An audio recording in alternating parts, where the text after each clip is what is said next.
তিমিরা কি ঘুমায়? তিমি এবং ডলফিন স্তন্যপায়ী প্রাণী, যারা নিখুঁতভাবে পানিতে নিজেদের মানিয়ে নিয়েছে। অন্য মাছের মতো কানকো দিয়ে নয়, তিমি এবং ডলফিন আমাদের মতো ফুসফুস দিয়ে শ্বাস নেয়। কাজেই বাতাস জমিয়ে রাখতে তাদেরকে নিয়মিত পানির উপরে উঠতে হয়। পানির উপরে ওঠার সময় প্রতিটি নিঃশ্বাস তাদের গতিবিধির সঙ্গে সমন্বিত হতে হয়। আর এসব কারণে তিমি এবং তিমি জাতীয় প্রাণীরা উন্নত নিদ্রা কৌশল আয়ত্ত করেছে। ডলফিন সহ অনেক সামুদ্রিক স্তন্যপায়ী প্রজাতি যখন ঘুমায় তখন তাদের মস্তিষ্কের কেবল অর্ধেক অংশ নিষ্ক্রিয় থাকে। নিয়মিত বিরতিতে শ্বাস নিতে উপরে ওঠার কথা মনে করিয়ে দেওয়ার জন্য বাকি অংশটা জেগে থাকে। শুধু তাই নয়, তারা একটিমাত্র চোখ খোলা রাখে। সাধারণত মস্তিষ্কের যে অংশ জাগ্রত থাকে তার বিপরীত দিকের চোখটা।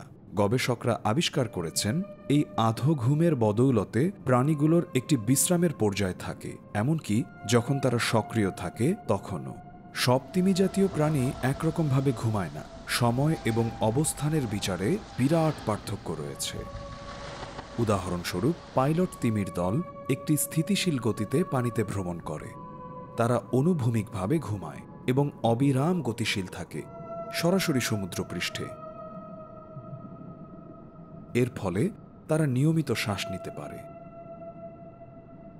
সব তিমির জন্যই বিশ্রামের সময় ঢেউয়ের অনেক নিচে ডুবে না যাওয়া জরুরি। সে কারণে কেউ কেউ উল্লম্ব অবস্থানে পানির স্তম্ভ বরাবর সমুদ্রপৃষ্ঠের কাছাকাছি ঘুমায়। এর ফলে শ্বাস নেওয়ার জন্য তাদের ওপরে ওঠা সহজ হয়। পর্যবেক্ষণে দেখা গেছে কুঁজো তিমিরা পানিতে মাথা নিচের দিকে দিয়ে ঘুমায়। তারা এ অবস্থানে প্রতিবারে আধ ঘন্টা পর্যন্ত ঘুমাতে পারে। স্পার্ম তিমিরাও পানির স্তম্ভ বরাবর ঘুমানোর জন্য পরিচিত।